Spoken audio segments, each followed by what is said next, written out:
looked down, saw our brother.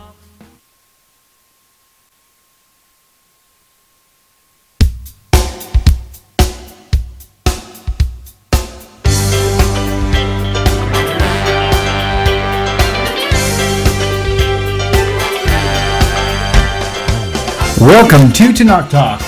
I am your host, William Hall, broadcasting live out of Kingsland, Texas, USA, with episode number 7 of Controversial Issues with Rabbi Chaim Coffman from the Holy Land.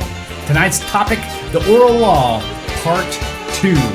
Rabbi, welcome back to the show again. Glad to have you here as usual. Seems like there's too much time in between broadcasts, I feel. Well, don't talk yet. Okay, now you can talk. Always a pleasure to be here. Take 2, take 3. Yeah. That's take funny. 25. Yeah. If people know, we actually did this exact same thing, and I looked up and I was like, the stream button is black. Shouldn't it be green? Yeah. Okay. Hey, what is this button? Ah! Hey, it's been a long day. That's all I gotta say. Okay, I gotta try to focus on the camera. I moved the camera. The camera used to be above the monitor where I'm looking. Like right now, I'm looking where I'm pointing right now. But before, the camera, which is here, used to be up there. So when I was looking at my screen, it looked like I was looking at the camera. So now I've got to really pay special attention to try to look underneath the screen. But when I do that, I can't see the screen to edit things. Just don't look at me, whatever you do. Don't want to scare anyone. Hey, what were you saying about call me, but don't call me what? Exactly. Yeah. Okay, cool. So, okay, I think our sound is good. Let me make sure that we are live. I think we are. Let's see. Okay, for all the people out there, you used to be able to go to TORAHTalk.com, and on the main page, you would actually see the live event just there. You could just refresh your screen and you could click play. That's the idea we're working for now. We've got the whole new website working out right now, but because everything is like new and fresh, it's taken some trial and error trying to get it fine-tuned so that it can be user-friendly again. And we've actually got people working on that literally right now. Alicia Rosenkrantz has taken it upon herself to give us a nice upgraded website, and she's got her techs working on the situation even as we speak. So thank you, Alicia. I appreciate it. And thank you all the viewers for tuning in. And so the phone lines will be open in just a second. Where's my mouse? There it is. All right. Well, Rabbi, last week we kept. I should probably take notes of everything that we do as we go. I never have time to go back and rewatch the videos, so that's why I have some people who have offered to donate some time to do video editing, to kind of write topics, timestamps, markers. That way I can kind of keep notes. So tonight I'm going to try to take some generalized notes on what we're discussing, and that way over the next 3, 4, 5 weeks, however long we decide to ride this thing out, we can reflect back on certain topics as well. So, all right, I'm logging on to the. I'm gonna open up the phone lines right now. It'll take me about 5 seconds. And now the phone lines are officially open. Let me make sure the music is stopped. So when I turn that up, remind me later. I think we're good. No music's playing. Good. Okay, phone lines are open. Everything's up. The phone line will be on your screen in about 2 seconds. There you go. 855-952-4253. That translates to 855-95-BIBLE. So if you're ever on the run, you can't remember the number, that's what it is. So, all right. Well, Rabbi, what do you think? Where should we start? Just do a little recapitulation, I guess, and then we'll see. There was actually 3 main points that about oral tradition. One that we actually spoke about, then we got a little bit off topic which was, why do we need it, right? What's the purpose? What's the purpose of it? And now, knowing that we do need it, right? Why should it be oral? Why not? Why not written down? And the third issue was that since we know we do need it and it has to be written down, how do we know it wasn't distorted, not a big game of telephone? Okay, let me jump in right now, because this is something I wanted to do last week and I forgot. I think this is very important for everyone to know. We need to go over, because there's a lot of people. I even have a really old friend of ours from Tennessee who may be watching now, and I posted a little short 15-second video teasing everybody that tonight we were going to do the controversial issues oral law. She's recently coming out of the church, and she's curious, but a lot of people don't know the terms for certain things. So one thing we want to do, I want to break down for sure before we even start explaining things as far as particular laws and why. What I want to do is take the oral law, define what that means, oral law. We're going to put on here the Talmud, what parts are in the Talmud, the Gemara, the Mishnah, whatever, and also when that was actually compiled, when it started to be compiled and when it technically got finished, in correlation to the timing of the New Testament. Ooh, sounds good. Yes, definitely. So I'm going to probably push this video more than the other ones, because this is the general information that a lot of people need to know. Even if they don't agree with the oral law, it's nice for them to know when it existed and how it compares to certain timings of other events in history.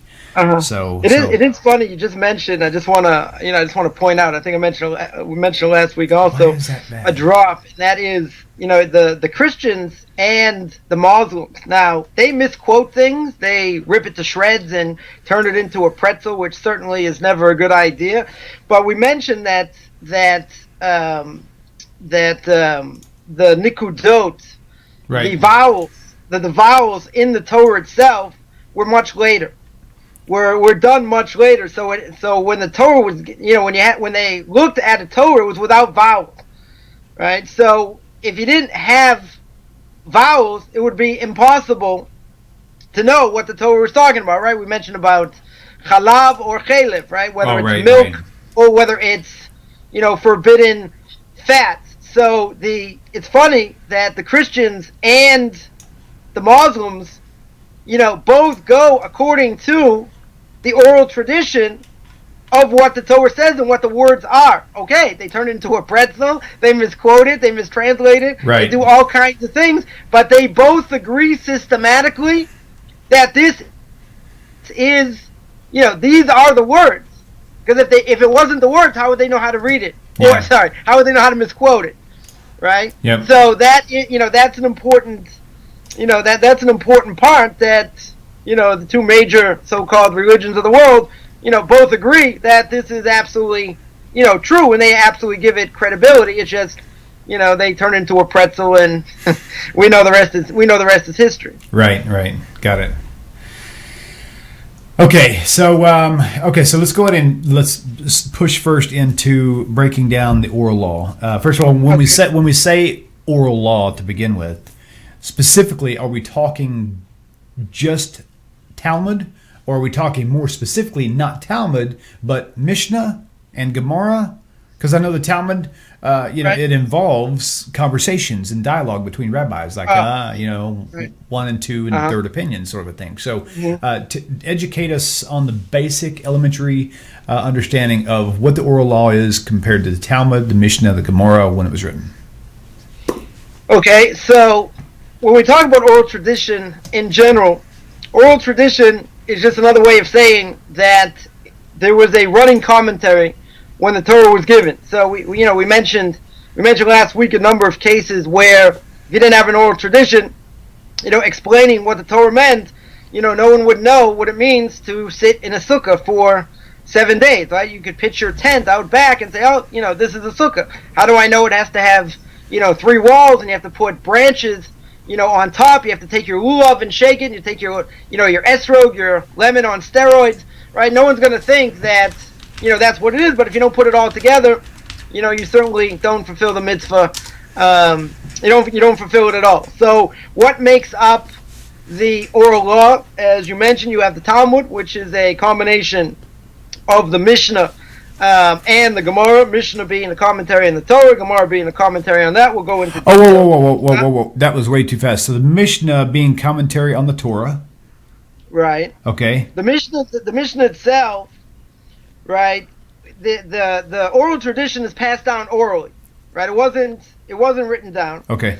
Because in order, just very quickly, in order that, if you have to memorize something, that means you have to understand it. You can't just, can't just be like a dog, spit it back and say, okay, this is what it is, whatever. It had to be, put in the brain. It had to be thought about, and you understand something much better when you have to give it over to someone else, right? So that's why, that's one reason. Anyway, that's one reason why it was written down.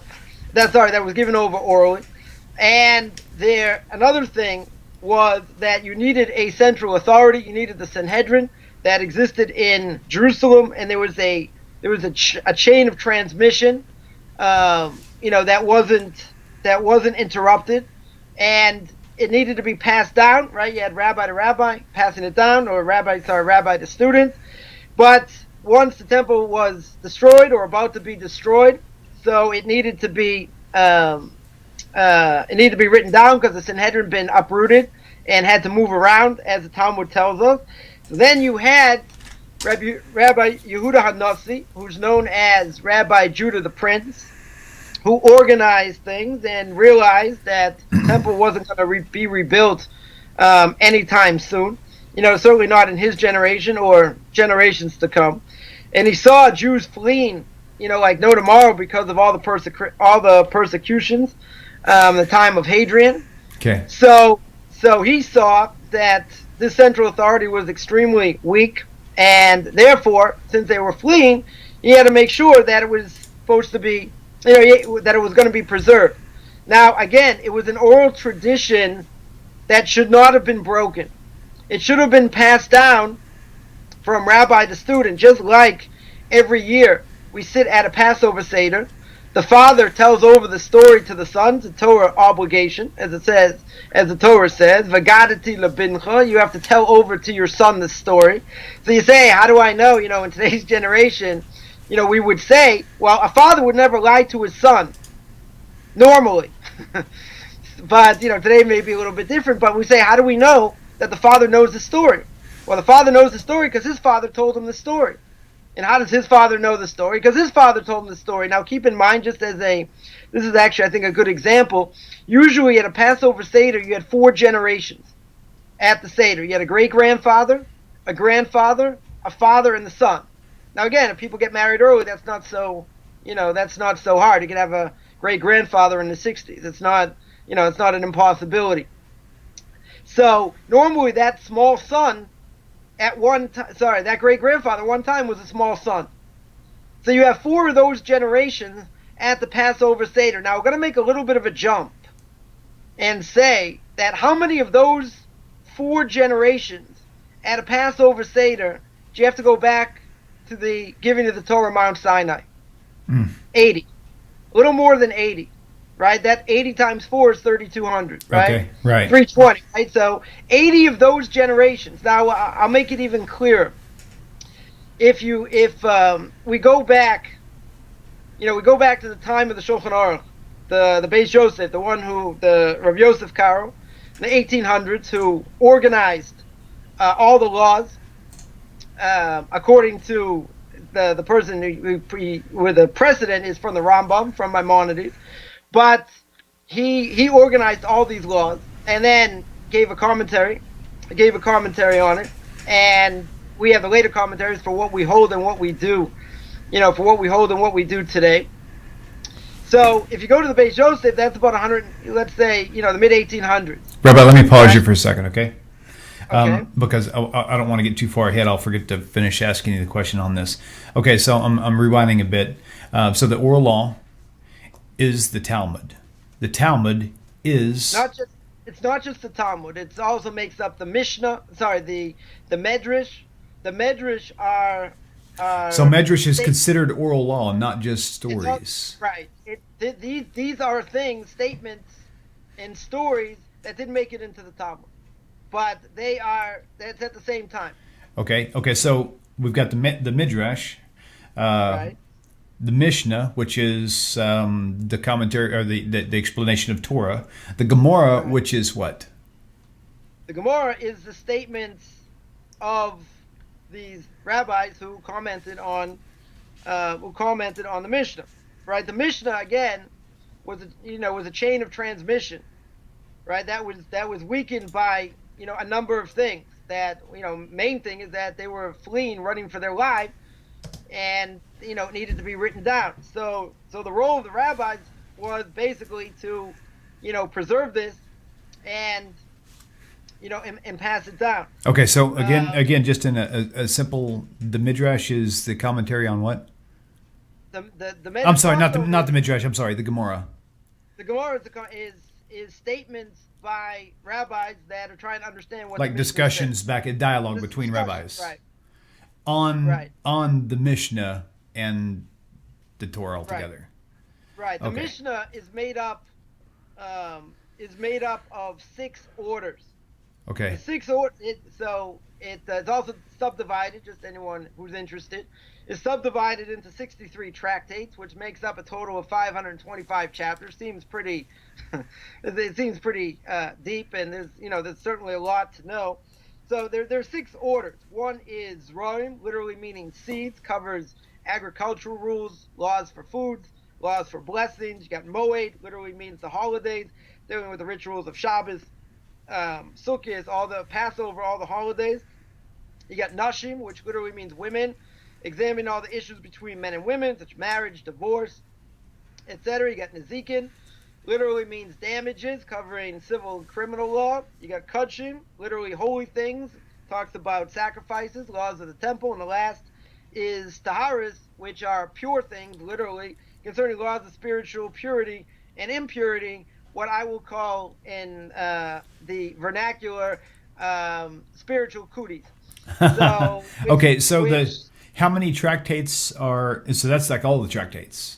That's right, 63 altogether. Okay, 63 tractates are broken down into 6 sections. 6 orders, and there are 525 chapters. Okay, 63 tractates. Okay, got it. Okay, now that's the Mishnah, but the tractates, the 63 tractates, that is the Talmud, right?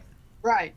That is the Mishnah and Gemara together, right? There we go. Mishnah and Gemara together. Okay, right. That's you have the Mishnah, then you have the commentary. You have the Gemara was the commentary. You have Rashi on one side. You have the Balei Tosfos on the other side, commenting on Rashi or commenting on, on the Gemara itself or on the Mishnah, etc. Trying to understand it, trying to spell things out exactly what's going on and bring contradictions from other places to get clarity. Etc. But it was something that was fluid. In other words, it wasn't supposed to be written down. Okay, it was a Torah prohibition actually to write it down. Right. But the rabbi saw that since there's going to be there is ultimate destruction and there are persecutions and economic hardship and other things going on, that they realized that if we don't write it down, it's game over. We're not going to remember it at all. Which you go, again, this is going on for 2,000 years, more than 2,000 years. That's why, the third point that, we'll get to at, some point in the future, which is, how do we know it's true? Why is it not a big game of telephone? You play a game of telephone, just in general, someone says something, and then 40 people later, you say, hey, that's not true. I thought, you're an idiot, whatever it is. Right. And it never comes out. It never comes out the same. So there's a fundamental question, which many will ask is, how do I know this is true? How do I know this transmission is true? So that that we'll have to see. I have a question. So go ahead. Would it be safe to say that as a possibility that the oral law was supposed to remain oral, but I used to look at it like this, like in a bank. You've got this big massive bank. They've got a huge safe like Fort Knox. It's got this massive combination, like 25-digit combination to get into the safe. I don't know if that's true or not. I'm just saying, just theoretically speaking. So there's only a few people who have access to being able to gain access to that code, right, or to that combination. Yet all the other people working there, they know there's a bank, they know there's a safe, they know what's in the safe, they know there's jewelry, there's lock boxes, they know all these things. They even know rules of how to behave while you're in a safe, but they don't have the combination. They don't get the combination. And the way I've always perceived it was, it's like the 613 mitzvot mentioned in the Torah is like showing you that's the bank. But the combination to that lock is actually in the oral law. And you can't have that. That doesn't belong to you. It was never supposed to be written down, so people of the nations could not gain access to that information. But it got written down, and now everybody's got it, and now everybody's interpreting it the way they see fit, which is why it should have never been written down. Yeah, but there are general rules, though. It's not a free-for-all.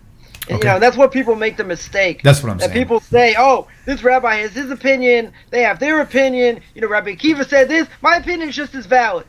Rabbi Akiva was able to explain the crowns. If you ever seen a Torah scroll, the crowns on the letters. Yeah, I've seen one. I've got one. Rabbi Akiva could expound on those crowns for days. That's awesome. In other words, according to Kabbalah, according to other things, he was the one, even though his 24,000 students died, he was the one to pass down, giving over his life to 5 students in order to pass down the oral tradition of what we have today. So somebody like that who had that knowledge, you say, oh, he was very smart. No. He wasn't just very smart. He was somebody we can't even comprehend. So you want to say, with your puny brain, and your even if you have a 250 IQ, you want to tell me you compare yourself to him? Forget Rabbi Akiva. Let's talk about the Rambam. We'll go back 1,000 years, right? You talk about the Rambam. He's got in his magnum opus, Kiddush HaChodesh, sanctifying the moon. He's got calculations there without a computer, without any scientific thing. It's an unbelievable book. And you see how exact it is. And wow, he was medieval. Yeah, he was, because he lived in medieval times. But he was also a doctor to the Sultan in Egypt. And he understood the medicinal purposes of plants and what they, and how to put things together in order how to save people and give them medicine. Say, he didn't have technology that we have today. So you want to say, he lived, 1,000 years ago, right? 1100, 1200. So you want to say somebody like that, compare him to Rabbi Akiva. You can't. Right. As I was mentioning before, you have the Beis Yosef, you have Rav Yosef Karo in the 1800s. You go, 400 or 500 years before that, you got the Ramban in the 1100, 1200s, right? And then before that is Rashi in the year 1000. Before Rashi, you got the great rabbis of the time of the end of the Talmudic period. You got the Gaonim, then you got the earlier, you got the rabbis of the Gemara, the rabbis of the Mishnah, and then you go back a little bit further, you get to the prophets and etc. Now this is this is not 1 second. This is not a leap of faith. This is you're going back in history of people commenting on early commentaries. That's getting back to the it's getting back to the original source. Okay, what chronologically was the last book in Tanakh? Chronologically, good question. Okay. Let's just say forget that. What about the date? Was it around 400 BCE, roughly 450ish? Was that kind of like when that last? That's when the prophets were closed, and that was it. When was that? Roughly. That's good. I'm not sure exactly the date. I can tell you that the Jews went into hiding about 122 22 CE, something like that, and they established Yavna in 158, something like that. So you're talking before that. Okay, because I'm thinking Malachi, the last in the King James listed deal of all the Hebrew scriptures, Malachi being the last. Right. Right. I've always been taught, maybe not be accurate, somewhere around 400 BCE was. That I'm not sure. I'm not exactly sure the date of that. The mission itself was about 170. Of the Common Era. 200 CE. And the Common Era. Right? Okay, so is that when it actually began its writing? Was in 122? It was born. That's when it started. Okay, so now that creates a problem. The chain of events started, basically. Okay, that creates a problem theoretically, because I've heard his claim, and like I said, one thing I try to do on Tanakh Talk is to be fair with Christian arguments. I'm not just all one-sided. I'm very open-minded. That's why I decided to, even though you blew up my system, I decided to let you come on here. Here's the issue, and here's what people will say. They'll say, yeah, of course, all the oral law was written after Jesus came. Of course they did. They tried to, to derail the Jesus movement because Jesus supposedly was here at 30 CE, 33 CE. I mean, the Common Era.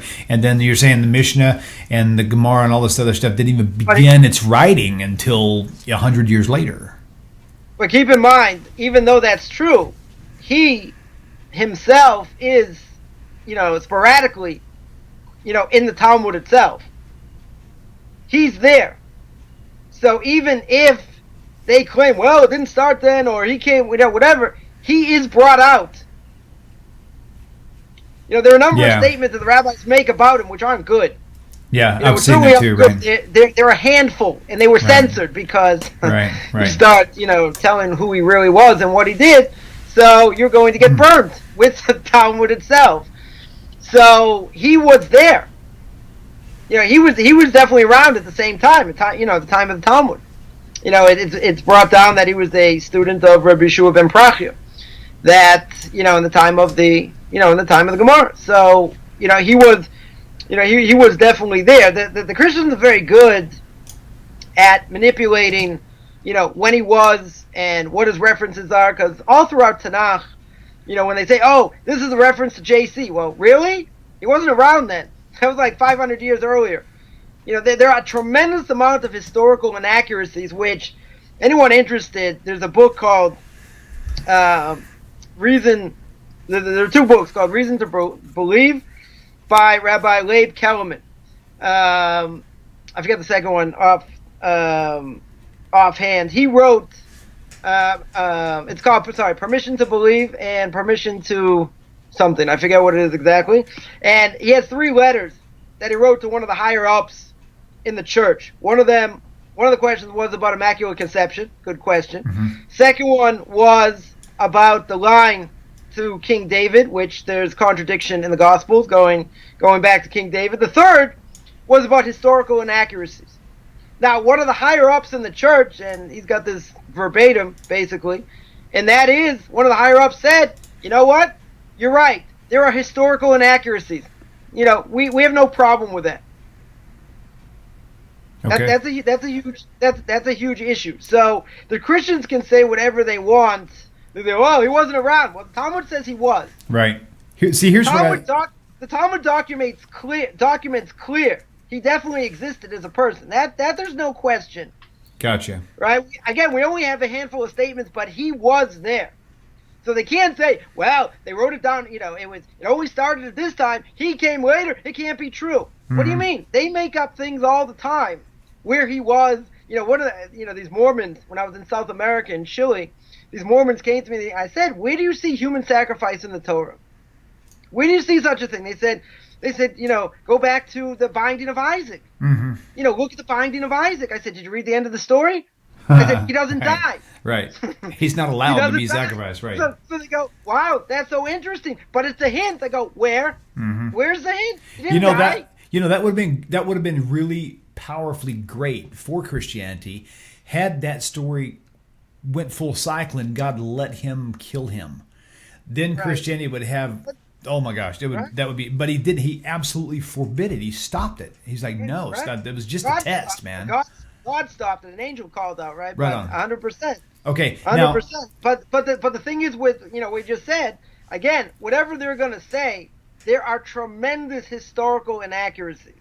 So they can claim what they want. Yeah. The Talmud's going to wipe the floor with them. Okay.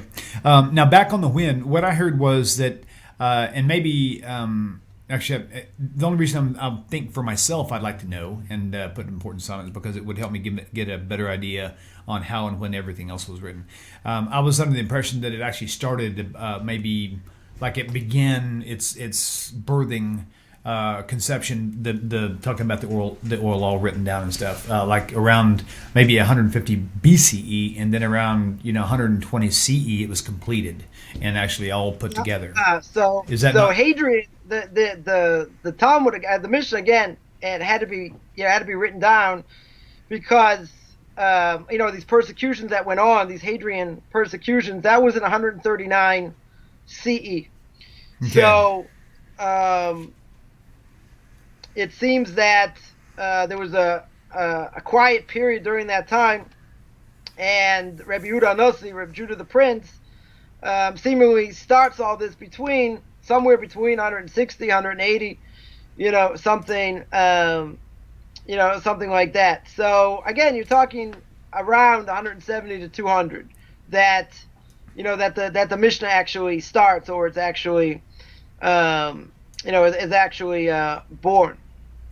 Okay. So you have to keep in mind also that what he did was such an unbelievable thing, because he gathers together all the traditions, all the enactments, all the interpretations, all the expositions of every position in Torah. Say, wow, the Torah's against the Talmud's against this and it's against that. You know how many opinions there are that are brought down, and opinions are rejected? They say, oh, you think that? We have another source over here. Oh, you think that? He brought all these things together, and everything that would either came down from Moses himself, or was deduced in courts in successive generations. And then he took all this material, redacted it in the Mishnah, which was taught to the public. It's not like he just did it himself and said, okay, I'm done, finished. He redacted it and was taught in public. And then that's how it became universally known. And copies of it were made and widely disseminated, so the oral law certainly should not be forgotten. Okay, another point. Another point. Just because it wasn't written, and this is to counter what I was arguing on behalf of Christianity a minute ago, I'm commenting against it now. Just because it was written at 140 CE doesn't mean it was created then. The oral laws have existed. That's why it's oral. It's kind of like people argue about the Masoretic text, right? Well, the whole point of Masoretic means handed down. It existed long before it was actually, scribed, if you will. So just because they want to try to date the earliest Masoretic text to blah blah blah blah blah doesn't mean it didn't exist. Like the nikudot, the vowels, they've always existed. It's just they were never graphicized until 250. Keep in mind, there are hints to that. There are hints to that also. If you take the story of Tamar and Judah, for instance. So when Judah finds out she's pregnant, somebody that commits adultery, the punishment is capital punishment by being burned. What they did is they held open your mouth and they stuck molten lead down your throat. That's always pretty bad. Yeah. Blow up your insides and you're finished. So there's a question. So Judah, that's what Judah says. Have her be burnt, right? Take her out to be burned. And then she says, whoever did this to me is the one who did it, whoever gave me these things or whatever. And we see that you're not allowed to embarrass someone in public. But the point is, as the commentaries ask, where do you get this from? Why does she have to be burnt? Have her head chopped off, have her thrown off a cliff, have her, I don't know, run over by a mule, I don't know, whatever it is. So you see that, there was such an idea of this. He's married to, he has relations with his daughter-in-law, which is forbidden according to the Torah, right? So then you have to ask the question, how exactly could he do it? I mean, there are all these things going on. I give another example. King David, for instance, comes from Ruth, right? Ruth, a Moabite's not allowed to come into the community, the Torah says. So if a Moabite's not allowed to come into the community, how can Ruth convert? Ruth should not be allowed to convert. So the answer is that a Moabite man wasn't allowed to come into the community, but a woman is allowed to convert. Now, if you don't have that oral tradition, then what happens to King David? What happens to kingship? What happens to the future Messiah? He's a non-Jew, according to that. So what if she converts? It's relevant. She's not allowed in the community at all, even if she does convert. Right. So one of the reasons that the book of Ruth is read on Shavuos is to show the power of oral tradition, because Ruth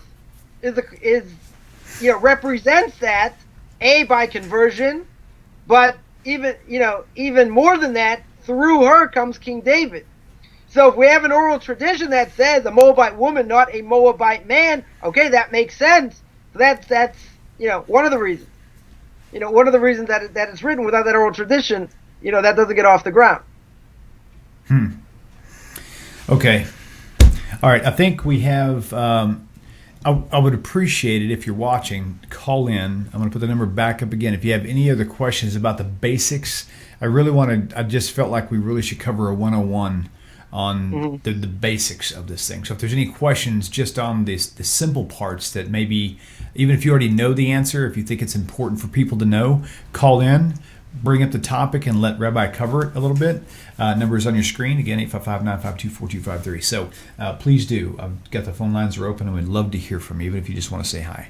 So keep the questioning, though, for tonight. If you do call in, keep it specifically geared towards the oral law, not the random Parsha question or New Testament question, just simply the oral law, unless it's something that's cross-related. It's like that. So there's something else, actually, we'll mention, that there are two Talmuds, as people may know. There's a Jerusalem Talmud. Right. Oh, that's a good point. Yes. There's the Babylonian Talmud. Okay. Right? The Jews were thrown out. Remember, they were destroyed by Nebuchadnezzar, sent into exile, go through the prophet Jeremiah, sent into exile to Babylon. Okay. They went to Babylon, which was really outside the bounds of the Roman Empire. So the rabbis put together their discussions, and the end product is what we call Talmud Bavli, or in the vernacular we call it the Babylonian Talmud. I've been called a lot of things. I don't think someone's going to call me a Babylonian, but that's okay. That's what the that's what the Talmud is. We call it the Talmud Bavli. And even before this process began in Babylon, the land of Israel, there was also another set of discussions took place. Right? And the end result was called the Talmud Yerushalmi, or the Jerusalem Talmud. Now, there's an obvious question: why don't we follow the Jerusalem Talmud and not the Babylonian Talmud? I mean, we have great scholars in Jerusalem. We should follow that. You should follow that as well. But both sort of go hand in hand. They're not really separate. The rabbis of Babylon could go to Jerusalem, and the people in Jerusalem would go to Babylon. So they had access. They did have access to the rabbis there, and there is discussion. Commentaries bring out between there might be discrepancies, or whatever the case. But if there is a dispute between the two Talmuds, Babylonian Talmud is followed. Now the obvious question is why, and it's considered more authoritative. The Jerusalem Talmud is a lot more difficult to study. People who learn today focus really on the Babylonian Talmud. The thing in of itself is that the Jerusalem Talmud is very cryptic.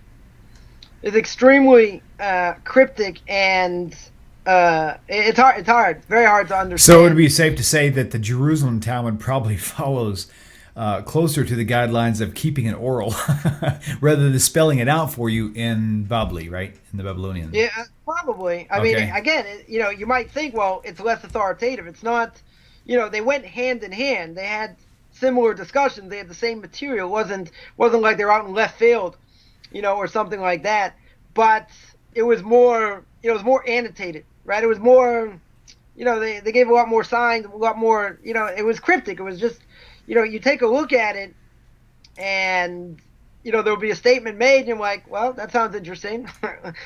Dog walked, said this. It's harder to, it's a lot harder to, to understand. It's more, it's definitely more, it's definitely more cryptic. Another thing, the Talmud itself, it also contains a lot of agadata. Agadata are stories meant to illustrate important points in Jewish philosophy, about character development. It's been told that you can either learn these stories in 5 minutes, or it could take you 5 years. They put tremendous hidden things in in these stories, and I'm a big fan. Anytime I'll see any of these stories, I'll see, look at, some of the commentaries and see like what they take out of it. There's a great commentary, not translated. It's called the Ben Ish Chai, that was the name of the book. Oh, right, it's called the Ben Yehoyada. Okay. Ben Yehoyada, he wrote like 50, 60 books. The Ben Ish Chai was about 100, a little more than 100 years ago, he gave like all the sermons in Baghdad, and he himself, so he wrote this book on these like homiletic, interpretations of what the Talmud says, these stories, etc. And he gave them over, and he said over these things to his, to the people who, prayed in the synagogue. Like he told over like, these, a lot of these different stories in the Talmud. So when you go through it, it's either like, simple explanation of, what it means, or it's Kabbalah. It's like nothing, right. There's nothing in between. So the amazing thing is that these were working people, and he was giving over these ideas about these stories, etc., in the Talmud itself. So you're talking 120 years ago, 150 years ago of these people that heard these stories, and, when you look at these, and you look at what he wrote, and he says, yeah, you take this, this name of God, and, you translate it like this, and it has the numerical value of that, and he puts it all together. You're like, wow, you really think you are somewhere if you actually, understand it. So it's either you get it, and it's understandable, or it's Kabbalah. Like, there's nothing, That's right. Witchcraft. There's like nothing. Yeah. Exactly. There's right. like nothing in between, but some of the things he brings down are like absolutely wild. And if I'm just saying that you understand, I'm not talking about the Kabbalistic, and necessarily Kabbalistic aspects.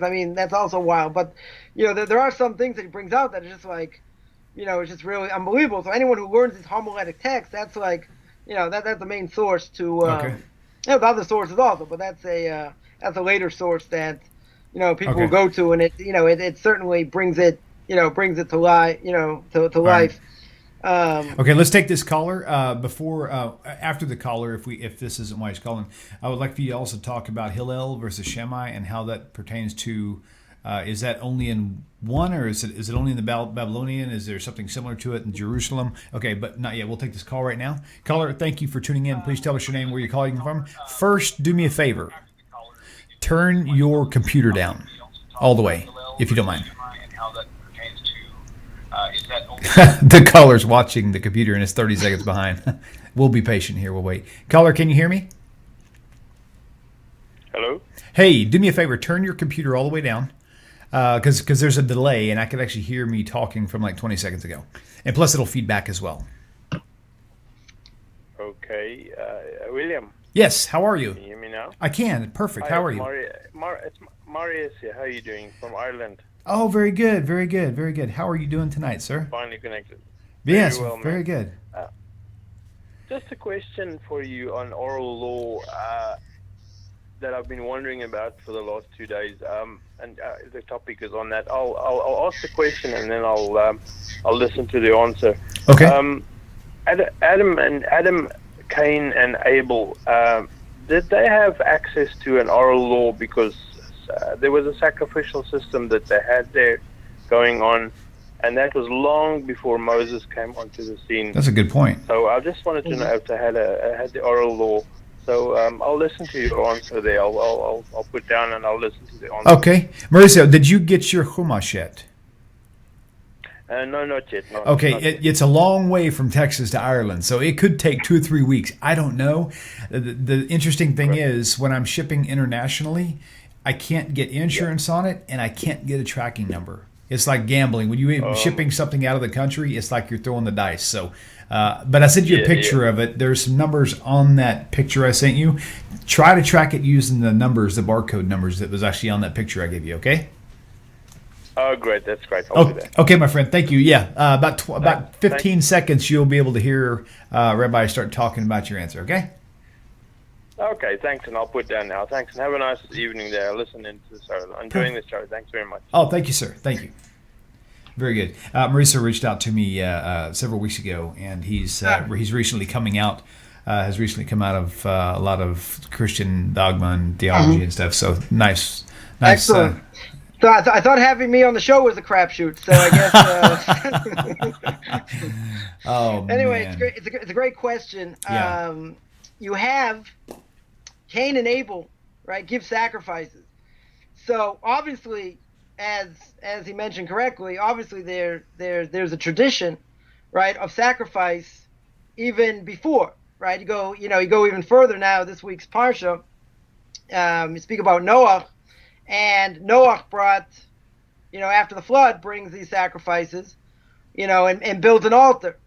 So Rashi there on the spot says, how did Noah know how to do this? It must be that Noah learned Torah. Otherwise, how would he know how to do this? So the commentaries say, wow, that's so interesting. But a non-Jew's not allowed to learn Torah. Right? If a non-Jew's not allowed to learn Torah, and for argument's sake, let's say, Noah wasn't a Jew, right? He didn't keep the Torah before it was given, like the patriarchs. Let's just make it easy. So if that's true, there's a Torah prohibition, not allowed to learn Torah. A non-Jew's not allowed to learn Torah. So if you're not allowed to learn Torah, how could he make an altar? Where did he, how could he have learned Torah to make an altar? Right. So, Okay. so the simple answer is a non-Jew is allowed to learn Torah what he needs to know. In other words, if it's for conversion, there's nothing to talk about what he needs, what he can learn. There is a question how much they can learn or whatever, but the real question is that they're allowed to learn what they need to do in order to be a Noahide, right? They're allowed, how in depth they're allowed to go is a whole discussion, right? But there was certainly a idea, we'll call it a tradition, of sacrifice. And therefore both of them bring a sacrifice. That Abel's sacrifice God enjoyed, and Cain he didn't. And the whole discussion, God says, what's the matter? He tries to bring him about to do tshuva, to repent, and Cain gets upset, and understandably so to a certain extent, and he gets up and he kills Abel, which also, there's no command. You're not allowed to murder, right? There's no direct command. So as the Rambam says, and it's brought down, Adam had a number of commandments he was given, not to eat from the tree. And those commandments about the Noahide laws, what he's allowed to do, not allowed to do, these 7 laws, one of them is not allowed to murder. So Cain comes up and murders. Why should we think it's a bad thing? Until God comes along and says, you're in big trouble over here, and, et cetera. So, that has to be understood also, but that was, there's an oral tradition on that those laws were given to Adam, and he passed it down to Noah, and then Noah passed it down to us, a little bit fragmented today, exactly what the laws are and how many there are and how it applies or whatever.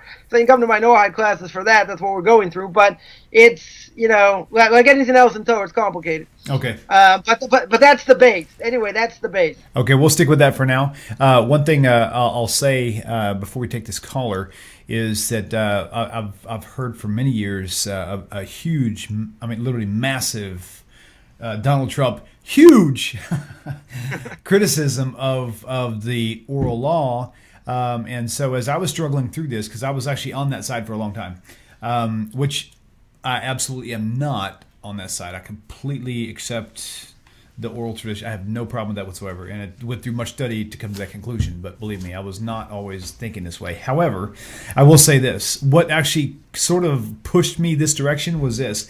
While I was rejecting the Talmud, while I was totally shunning it and saying it's evil, it's okay, I was reading the English King James Bible using a concordance, someone else's Talmud. Right. And it wasn't a Jewish Talmud. It was someone else's written understanding of what the laws were. And so whenever a friend of mine, Lon Cherry Holmes, brought that to my attention, I was thinking, I'm a hypocrite. Because I'm sitting here thinking, I'll take the English Strong's Concordance written by people who are not Jewish, trying to explain things over the Jews in their own language, already knew what it meant, and I'm going to talk bad about them in the process. So if you're depending on any any study guide that's not the oral law to get your understanding of how to keep the mitzvot and how to understand the Torah, you're accepting, you've thrown away the Jewish Talmud and actually accepted an English one from another culture. Just keep that in mind. So, okay, let's take this call. Caller, welcome to the show. Please tell us your name, where you're calling from. They're watching it too. Hello, caller, can you hear us? Hello? Hello? Yep, see, that's what it is. I think that's awesome. Hi, do me a favor. Will you please turn your computer down while we talk, and then right after we finish talking, we'll hang up and you can turn it right back up again, okay? Okay. I was wondering, I just recently converted to Judaism. Okay. And I've been studying for the afterlife, which I've heard it's in some book, but that's just what I've been looking for. You said what were you looking for? Well, I've heard that some Jewish people say that there's some book that's mentioned. I'm a little bit nervous right now. That's okay. There's some book that mentions the afterlife, and that's what I've been looking for. Oh, okay, so so would your question be, where could you find a Jewish writing that discusses the afterlife according to the oral law? Yes. Okay. Thank you. Go ahead and hang up, and we'll touch base on that a little bit. And thank you for your call. And don't worry, don't be nervous. I'm probably more nervous than you are. So, thanks for calling in. Okay, shalom, All right. shalom. I just know how to fake it really well. That's all I got to say. Okay, so yeah. So that's a good question. Does the oral law discuss reincarnation or the afterlife, or reincarnation or reincarnation? That's right. Reincarnation is certainly a Jewish concept. Okay, but he specifically was talking about the afterlife, so technically that's not what he was asking. I kind of threw that in there. So you can cover both if you like. I mean, afterlife and reincarnation is a similar thing. It's brought down in the Zohar, brought down in, according to Kabbalah. There are hints in the Torah that speak about it, but it's not definitive. It's not explicit. It could be, if they put that in there, then, if it was explicit, probably scare the dickens out of everybody. Right. There's a book I'll just mention also, that there's a book called Sefer HaGilgulim. It's a book called The Reincarnated Souls by Rav Isaac Luria, who major commentary on the Zohar, on Kabbalah, and as one of my rabbis who's very much steeped in Kabbalah, not me, said, if you go through this book and you see throughout history who is reincarnated into who and who comes back and what's going on, it would absolutely boggle the mind. You have to have a lot of faith. You have to have a lot of belief in God, otherwise, it'd drive you mad. So, Right. In the Talmud itself, there is things about, souls coming up and bringing up souls, and that's, or not bringing up souls, but, souls coming back and discussing things in the next world, what's going on there, etc. So, there are sources, certainly, for that. But again, the main thing about reincarnation, etc., is really, what goes on there is really based on the Zohar. There's a book that goes through a number of things about reincarnation that was written 1600s by Rabbi Chaim Coffman, the Ramchal. It's called Derech Hashem, the Way of God. He also discusses it, what the purpose of creation is, purpose of man, evil inclination, where the soul goes, what happens, etc. I happen to give a class on that once a week also. Anyone interested, is welcome to join. We're speaking actually about why the righteous suffer. Interesting topic, and so that's the short, long answer to that. Okay, awesome. We'll take this next caller. Caller, welcome to the show. Please tell us your name and where you're calling from. Hi, it's Lee from Canada. Shalom, Lee. How are you? Hi. Well, thanks for taking my call. Sure. I just wanted to know, is the Ben Noah in Talmud, or in oral law, and is there like, does it differentiate between the Ben Noah and, say, the non-Jew who's an idolater or doesn't care about Shem or doesn't care about the 7 laws, really? Okay, it sounds like you have a multiple angle question, and let me explain what I mean by that, because I think you might be approaching this the same way I was. There's a big point in my walk about a year ago. I was really curious, why is it, and this was my understanding, was that the Noahide was basically the non-Jew, no matter what stage of him seeking God he was in. And I was thinking that's really not fair, because I'm like totally dedicated. That's like, I want to be a Ben Noach tzaddik. I want to be a righteous, a super righteous, and I don't want to be classified with the same guy who just simply is considered a Noahide just because he's not in idolatry. I'm like, if I wanted to live my life that way, I wouldn't even really care too much about God to begin with. So that would be it. So, and of course, the generalized question is, how much does the oral law discuss specifically Noahide laws? Is that fair? Yeah, that's pretty much the gist of it. Okay. Yeah, go ahead. Okay, Thanks. perfectly. Hey, thank you for calling in. I appreciate it. Okay, perfect. All right, let me get this. There we go. Okay, turn it back down. Okay, good. And again, we're going to double back to Hillel and Shammai soon. I thought about 2 more points. Okay. I want to cover 2 if we have time. So, Okay. All right, go right ahead, Rabbi. So the funny thing about the Noahide laws, you have this idea of a Noahide, someone who doesn't keep the Torah, and someone who doesn't want to convert, but has a connection to God. Obviously, one of the Noahide laws, if you don't know, is you're not allowed to be an idolater. So you knock out the Christians, the Hindus, and and everybody else. But if you want to live the law according to being a non-Jew, you don't have to convert. You can still eat shrimp. There's there are benefits. There are definite benefits. Or a person can convert. We're not looking for converts. We're not interested. If someone wants to convert, they're certainly allowed to. I will say this, that in the Talmud itself, there's only a few pages, in all the Talmud itself that discusses Noahide laws. And there are things that are explicit that says, yes, this is forbidden, this you're not allowed to do, etc. And there are questions like, well, does this apply? Some say this, some say that, some say, other things as well. Now, keep in mind also that you would think, just like other portions in the Talmud, that you have the early commentators, the later commentaries will deal with this, will flush it out, and you don't have that. What you have is, the commentary that we go after in these, in a lot of these laws is Maimonides, which is much later, and the early commentators really don't, even though the Rambam is one of the early commentators, but other commentators don't really discuss all that much about it. Even later commentaries don't touch on it, so to speak. So, giving these classes for Noahide is a lot more difficult, because you have to take each law and see, okay, does it apply, doesn't apply. You have to sort of hunt around, to look at, a lot of different sources, for that. So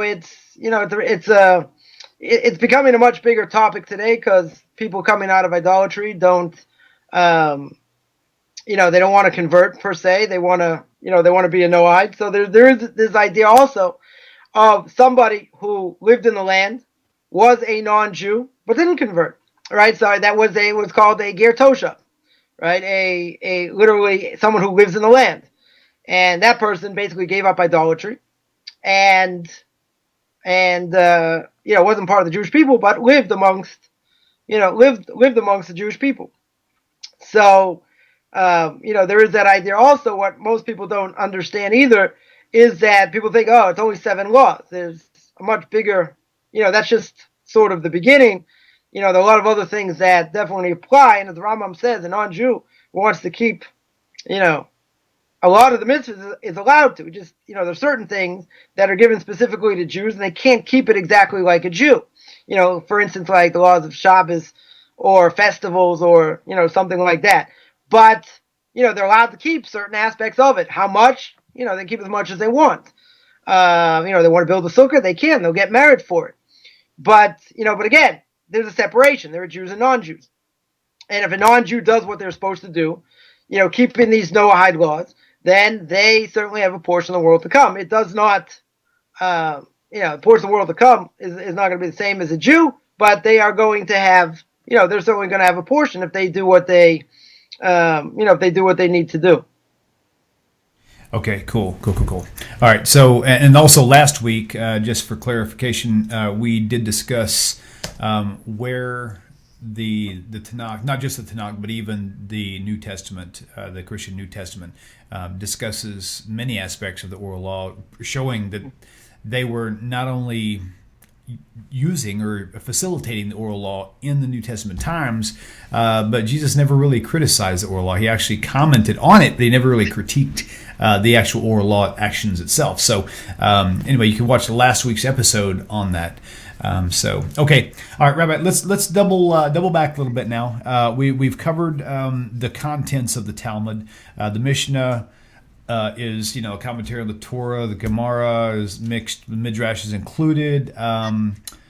Okay, so we discussed also Jerusalem Talmud versus Babylonian Talmud. What I want to go now is the two houses in the Talmud. And is the Hillel / Shammai choice only in the Babylonian?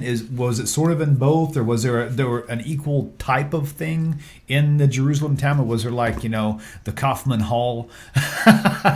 You know what I'm saying? And so I want to discuss that because a lot of times I've seen people quote something from the Talmud that really is not the general view.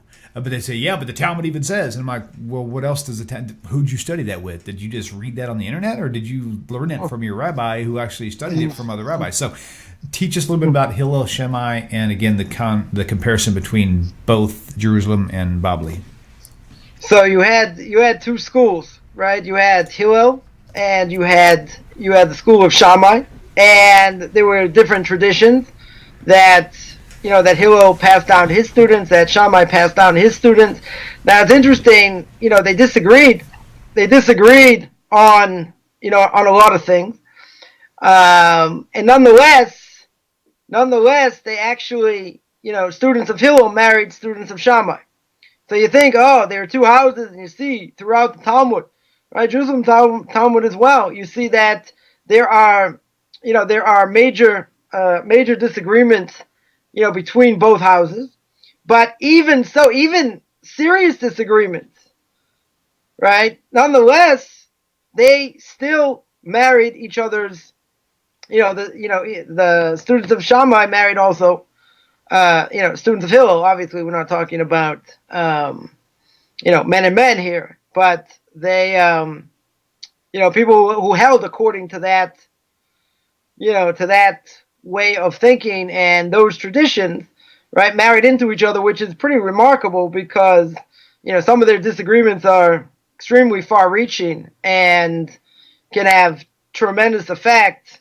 Let's say in the laws of purity and impurity, or what I call spiritual cooties, right, etc. Like, according to the house of Hillel, it's okay. Yeah. According to the house of Shammai, it's not okay. So depending where you are, I can touch it or I can't touch it, right? These are certainly significant things. So there's a general rule that when there's a difference of opinion between Hillel and Shammai, we go according to the school of Hillel.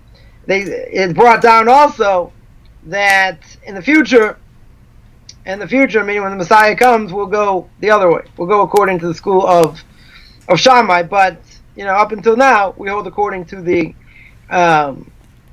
the school of Hillel. Many times, Hillel finds a way to be more lenient, let's say, in different things. Shammai is more stricter in many ways. I have other reasons also why that is. So it's we have to understand who these people were. Also one of the students, later students of Hillel was Rabbi Yochanan ben Zakkai. Rabbi Yochanan ben Zakkai, as people may know or may not know, Rabbi Yochanan ben Zakkai was the one that, the time of the destruction of the temple, sneaks out of Jerusalem and goes to the then future leader of Rome. Even though he wasn't a leader at that point, he was shortly thereafter when the Roman Caesar died, and he asked for a number of things for the sake of the Jewish people at that time. But he was one of the lesser students of Hillel, and who he was, we can't even fathom. He lived a long life. He taught for 40 years, more 40 years more, etc. So Hillel, we can't imagine stories of Hillel was extremely poor, and he had to pay a certain fee to come into the study hall, and almost froze to death because he wanted to hear lectures on top of the roof of the study hall, and and it snowed, and they had to take him out and warm him up, almost froze to death. Right. So you had these two houses, right? That you would think that there's a major war going on, like the Coffman Hall War that goes on quite a bit. So you would think that that was going on, at the time. They did disagree, and there are a tremendous amount of disagreements, no question, throughout the Talmud. That is clear. But again, there was mutual respect. It wasn't like an all-out war. They disagreed. There are plenty of people that disagreed, in the Talmud, but they had respect one for the other. So you had, again, two basic ways of thought, and they're always brought down. If there's a disagreement, then you hold the house of Hillel. Every page doesn't bring down this disagreement. It comes up in different places. Hill said this, Shammai said that. Whatever the case is, it does come up quite a bit though. Okay, good. Okay, we've got time for another caller. If somebody calls in, that will be fine. If not, we're going to probably start winding down. So I really, hold on, what was this? I just wanted to give everybody a heads up. I think the website is now operable. So for the next show lineup, which is actually on Sunday, you should be able to go to the website. Should be able to. There's something that I found out that I need to learn on how to do a setting each week for that to actually work functioning the way it should be. So I'll try to get that learned so I don't have to rely on outside sources. But I really want to say thank you, Alicia and Josh, for jumping on the website edit situation as fast as you did. That was cool. She sent me about 10 minutes into the video. She sent me a message and said, "We got it fixed." I'm like, "Wow, you guys are quick." So that's good. So we'll try to keep up on that. Quicker than your book getting to Ireland. I know, right? That's funny. Okay, everybody. So go to the website, TanakTalk.com. You can subscribe there. I don't know what that does. I think somehow, I don't know. I think the websites are cool. I'm not very savvy when it comes to that sort of thing. But you can. I know you can subscribe to the YouTube channel, and every time we create a video, even if you didn't know it was there, you'll get an email saying, video is live or something like that. So there's benefits there. There's benefits to subscribing to the Facebook page as long as I create events. If I don't create events, you won't ever get any messages. But it's just finding the time to do all this stuff is really it's like. If you do subscribe, I promise I will not blow up your system if you do. So that's also a good benefit. Yeah, for sure. And please also remember all of your teachers out there. You've got Rabbi Chaim Coffman, Rabbi Tovia Singer, Rabbi Michael Skobac, Rabbi Mendel Kaplan, who's going to be coming on hopefully here in a few weeks. I know I've been saying that, but actually I spoke with him today. Manny Friedman, all these wonderful rabbis and teachers out there, they're feeding you. So man, if you've got the extra $5, send it to their website. I mean, the little nickels and dimes add up. I had an uncle said something to me when I was a kid, and I thought he was an idiot. But now I see the wisdom in it. I asked him, I said, "You're walking around," I was like maybe 10 years old. I said, "Why do you keep picking up pennies?" He goes, "Because pennies make dimes and dimes make dollars." And I was thinking, you're weird. So, but reality of it is, just like on my website or on the YouTube page, we have, I think we just clipped 2,000 subscribers on YouTube. And so if all, thank you for the call, because I was really hoping we didn't have to end right now. If you will take 2,000, and if 2,000 people donated $1 a month, I could almost quit my job, right? But hey, just thought the same thing with Rabbi Coffman. I mean, what he's doing, is not making him money. So donate. If you've got the extra cash and you love what he's doing, support what he's doing. Support what Rabbi Singer's doing, and all these people, man. Put your money where your mouth is. Put your money where your taste is actually the way I would like to say it. If my taste is on fine wine, I'm not going to get it for free. I'm sorry. You will get this for free, but not free for us. Only free for the viewers. So anyway, let's take this caller. Caller, I don't have to turn it. Hello. What's your name? Where are you calling from? Oh, did I not answer it? Maybe that's why. I was like, what's going on? Oh, I didn't answer it. Oh, I had it turned down. That's funny. Thanks for tuning in. Tell us your name, where you're calling from. Hi. This is Beverly from Hawaii. Hi, Beverly. How are you in Hawaii? Good. Good. I have some friends that are converts, and they've been sharing with me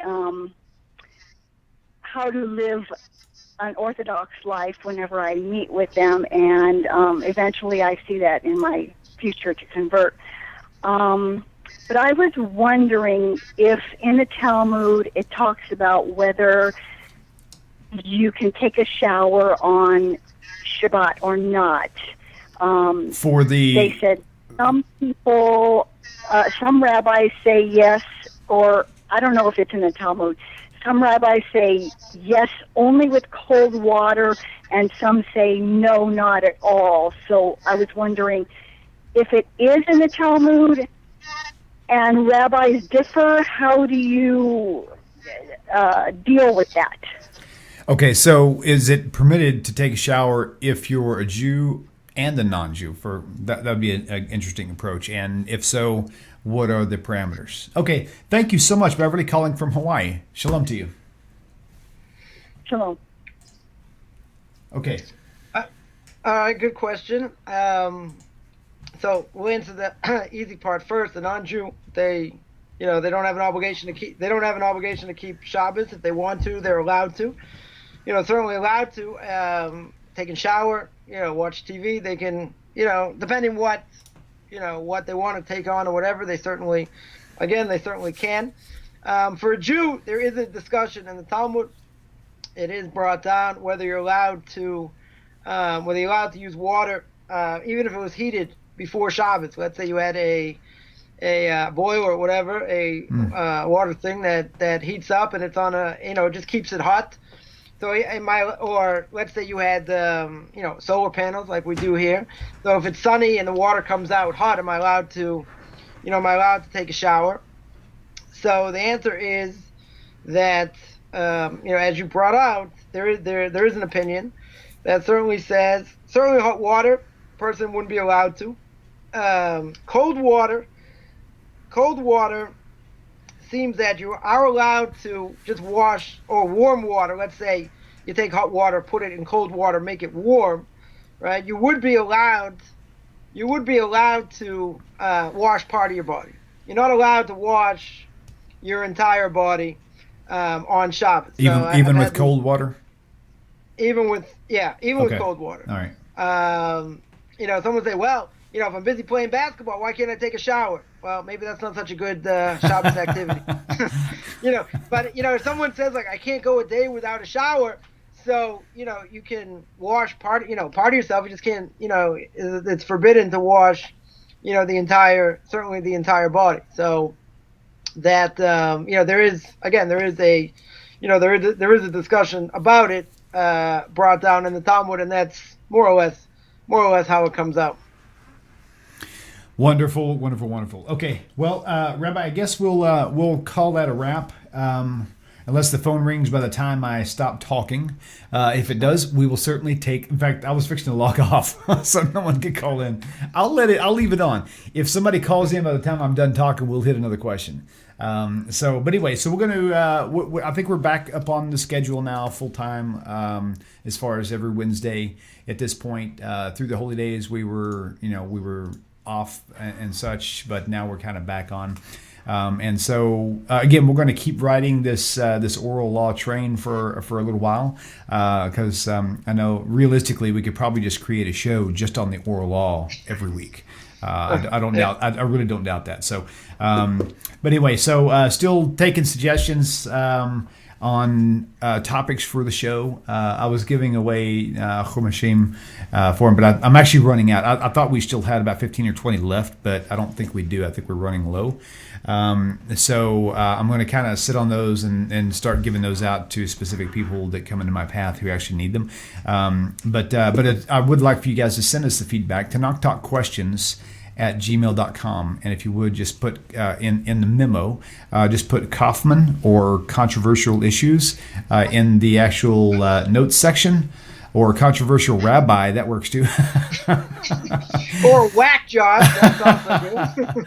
And put what you think would be a good topic for a show title. So anyway, I would really appreciate that. It's kind of nice. So we've probably got at least 3 or 4 more weeks of this, I'm assuming, and maybe maybe more, maybe less. We'll see how it kind of winds down.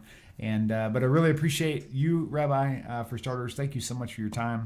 It's really early where you're at. I know you, like you said earlier, you can't wait for daylight savings time to hit here, and that's coming Sunday. So next week we'll be back to normal. No problem with that. Yeah. So that'd be cool. And then I guess that's pretty much it. I guess that's pretty much a wrap. So.